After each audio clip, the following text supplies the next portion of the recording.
Bonjour à tous et bienvenue dans ce tutoriel concernant Métis et Pronote au Collège de la Montagne.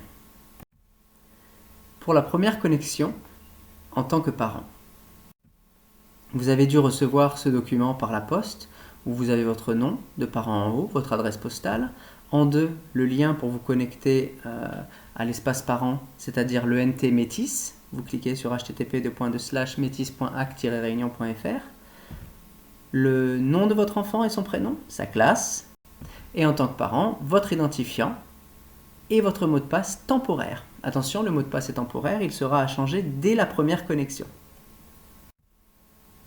Pour vous connecter à Métis, c'est-à-dire à l'ENT, vous avez soit la possibilité de choisir Google Chrome ou encore Mozilla Firefox. Vous sélectionnez dans une zone de recherche Métis Académie de la Réunion. La première chose que vous trouvez est le bon lien, vous cliquez dessus et vous voilà arrivé à la page pour pouvoir référencer votre identifiant, votre mot de passe et ensuite valider ce que vous avez renseigné. Vous avez donc eu sur le document précédent donné par l'établissement un identifiant qui est par exemple JPayet en l'occurrence, le mot de passe temporaire, attention, qui sera à changer dès la première connexion qui est celui-ci, à bien saisir en majuscule car il faut respecter la case, c'est-à-dire les majuscules et les minuscules, cela a une importance. Si vous vous trompez entre les majuscules et les minuscules, vous ne rentrerez pas dans votre session. Et vous validez une fois que vous avez saisi ce qu'il convient. Voilà l'assistant de première connexion. On va vous demander immédiatement de choisir un nouveau mot de passe, avec des indications, 8 caractères minimum, 14 caractères maximum, chiffres et lettres obligatoires, donc à vous de trouver ce qui convient, mais retenez-le bien, c'est très important, car le référentiste de l'établissement ne pourra pas vous aider à ce moment-là. Vous mettez votre mot de passe personnel, de confirmation du mot de passe, vous ressaisissez la même chose, vous faites bien attention aux majuscules et minuscules que vous avez saisies, donc attention si la touche majuscule est verrouillée sur votre ordinateur, faites bien attention à cela. Mettez votre adresse mail personnelle et saisissez-le à nouveau. On vous demande quelle est la date de naissance de votre enfant, vous la saisissez et vous cliquez sur Valider. Une fois que vous avez fait cela, vous avez une notification qui est compte en attente de validation.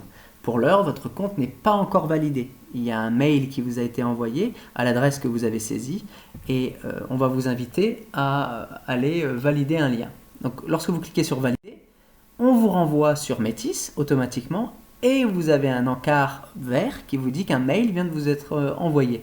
Vous allez donc devoir relever vos courriels, pour trouver le message qui vous a été envoyé par l'Académie de la Réunion, par le rectorat et les services informatiques.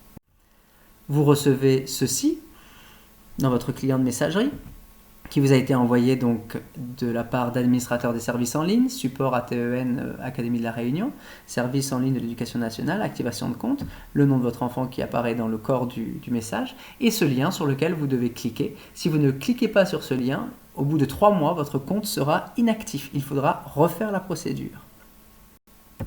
Lorsque vous cliquez sur ce lien, vous avez cette fois-ci une confirmation de votre adresse mail qui a été vérifiée. Et maintenant, pour accéder au service, vous cliquez sur Accéder au service. On vous envoie directement sur la page Métis où vous allez devoir saisir votre identifiant, votre nouveau mot de passe et non plus le mot de passe temporaire qui vous a été donné sur le document que l'établissement vous a envoyé. Voilà, vous avez donc votre identifiant, votre mot de passe personnel et vous allez pouvoir accéder à Métis en cliquant sur Valider. Vous avez une charte à lire et à signer. En bas à droite, vous avez « J'accepte les termes de la charte informatique ». Vous la cochez et vous cliquez sur « Fermer ». Vous accédez donc à l'ENT, à Métis et par conséquent au service Pronote de l'établissement. Lorsque vous cliquerez sur Pronote, il s'ouvre.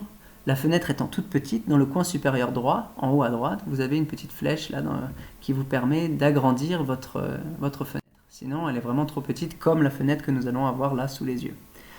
Ici, vous avez l'emploi du temps concernant le jour à venir, puisque le tutoriel a été fait un dimanche et vous propose le lundi. Vous avez donc l'emploi du temps à venir. Vous avez le travail à faire. S'il y avait eu du travail, notamment comme un devoir, il figurerait ici dans Travail à faire. Et vous voyez en bout de ligne Tout voir. Si vous cliquez sur Tout voir, vous irez directement dans la rubrique concernant le travail à faire.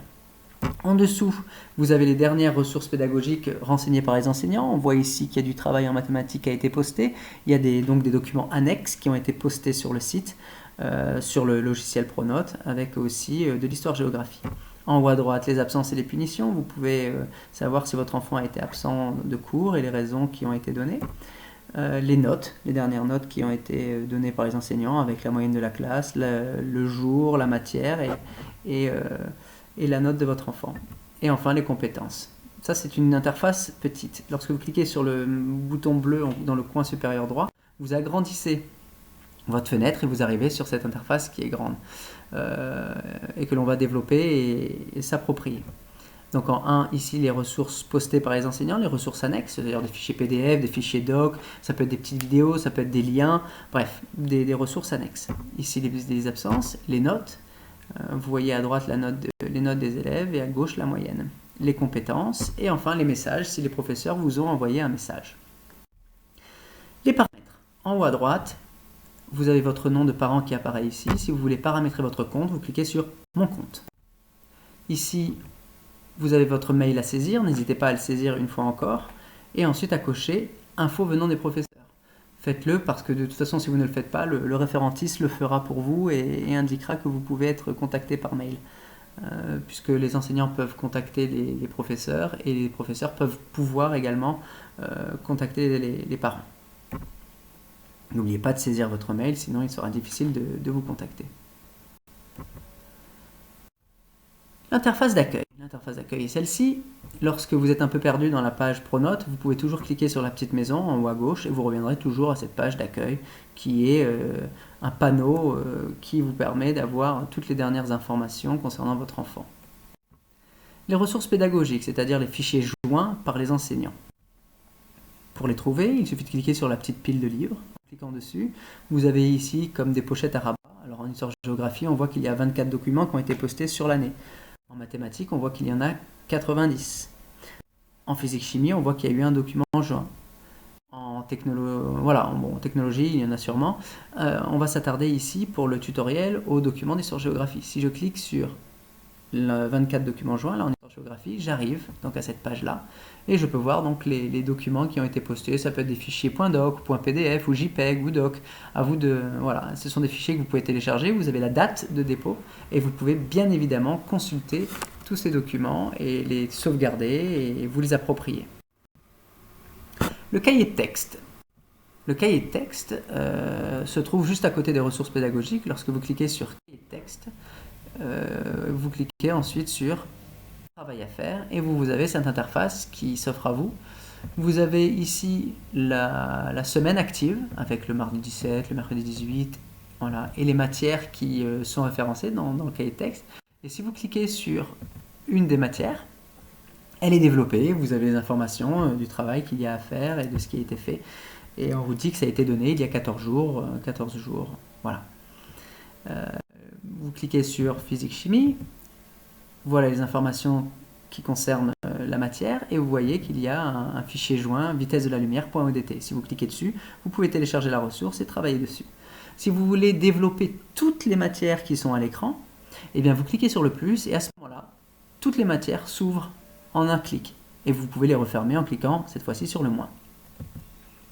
On peut noter ici les documents annexes qui ont été postés par les professeurs, notamment ici en histoire-géographie ou encore en physique-chimie, ici à droite.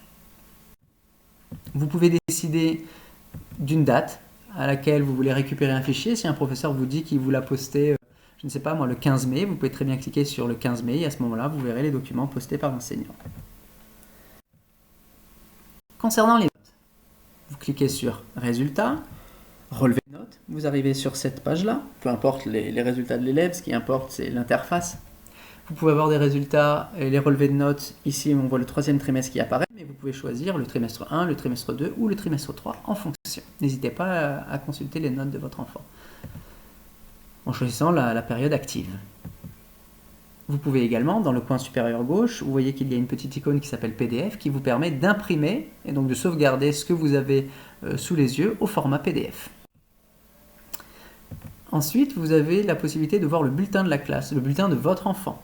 Alors, bien évidemment, ici, pour ce tutoriel, il s'agit d'un enfant du collège, donc j'ai grisé les appréciations et les résultats, mais vous voyez les petites flèches puisque nous sommes au trimestre 3. Vous voyez qu'il y a des matières dans lesquelles l'élève a baissé et des matières dans lesquelles l'élève a progressé, d'où les flèches bleues.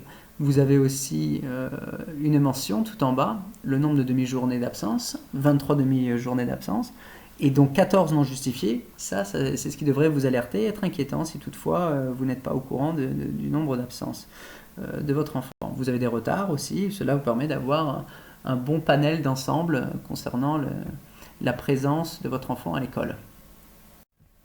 Ici, vous pouvez également, en cliquant sur Bulletin de classe, voir les appréciations des différents professeurs de l'équipe pédagogique concernant la classe. Chacun a pu écrire un petit bilan concernant la classe avec bien évidemment en bas l'appréciation générale qui a été reportée par le professeur principal. Une classe studieuse dans l'ensemble, le travail a été mené avec plus de réussite ce trimestre malgré quelques élèves à la traîne. Voilà le commentaire du professeur principal et de mémoire ça doit être Monsieur Maëlé, professeur de français. Voilà pour, si vous souhaitez toutefois sauvegarder ce fichier en un fichier PDF, vous pouvez cliquer tout en haut à gauche sur le fichier PDF et vous obtiendrez une sauvegarde de ce que vous avez sous les yeux. Pour ce qui est des absences et de ce qui a trait à la vie scolaire, cliquez sur vie scolaire, vous pouvez voir l'emploi du temps de votre enfant et je ne sais pas si vous pouvez également bien sûr l'imprimer en cliquant sur PDF en haut à gauche et vous pouvez voir que le jeudi 30 juin par exemple le principal adjoint de l'établissement a porté la mention professeur absent en mathématiques. Vous pouvez donc savoir lorsque les professeurs sont absents, lorsque monsieur le principal adjoint a saisi ces différentes absences et qui permettent aux parents de savoir que leur enfant n'aura pas cours en M2 et donc peuvent lui donner des conseils, tu ferais bien de faire ci, tu pourrais réviser cela ou faire telle ou telle chose. Bref, vous savez que l'enfant donc en M2 n'aura pas cours. C'est toujours bon de le savoir. Ensuite, vous pouvez avoir dans la rubrique absence et punition, dans l'onglet vie scolaire, une liste détaillée. Ici, vous avez une liste, c'est au 3e trimestre, en fin d'année, voilà pourquoi il y a beaucoup d'absences. Et vous avez les motifs aussi qui sont évoqués. Vous pouvez vous justifier d'un motif, vous pouvez très bien décider d'informer la vie scolaire en référençant un motif.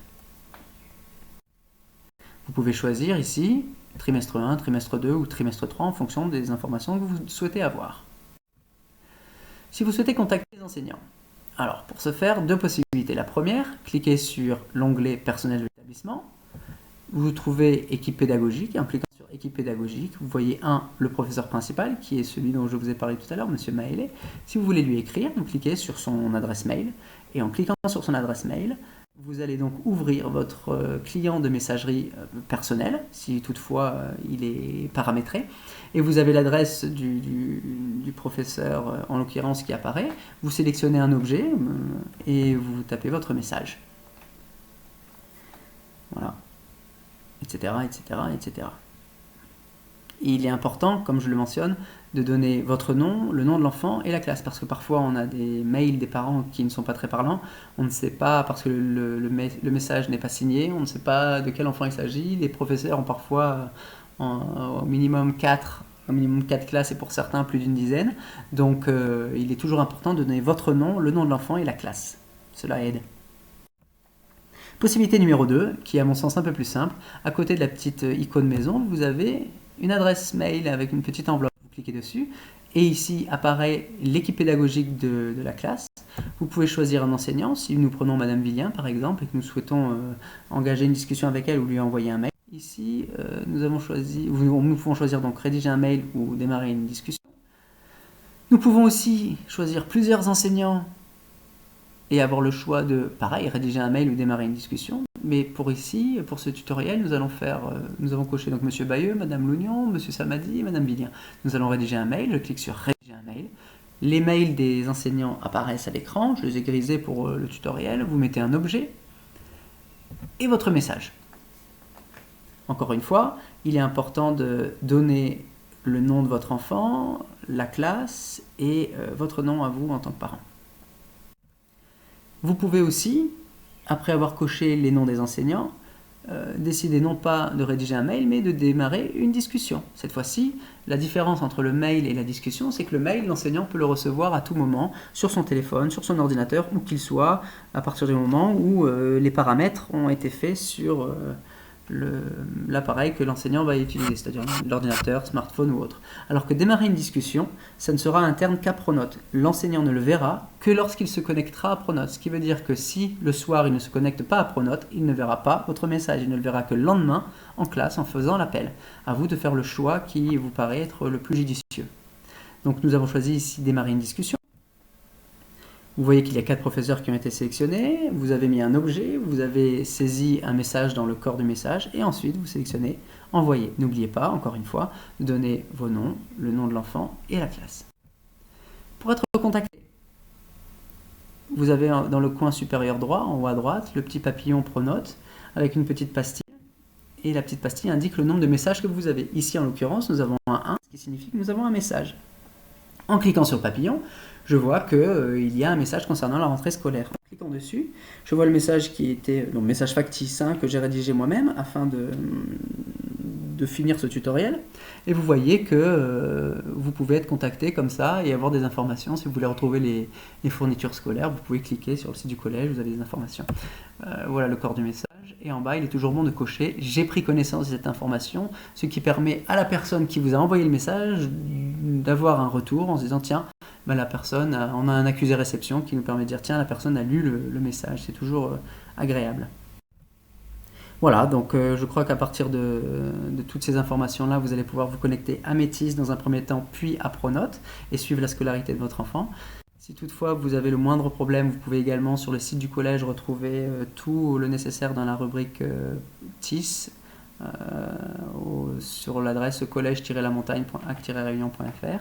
Et si vous voulez nous contacter par mail parce que vous avez le moindre problème, nous avons une assistance technique avec le mail qui est pronote.montagne@laposte.net. N'hésitez pas à nous contacter. Et bien sûr, bonne rentrée à vous au Collège de la Montagne. Merci d'avoir suivi ce tutoriel.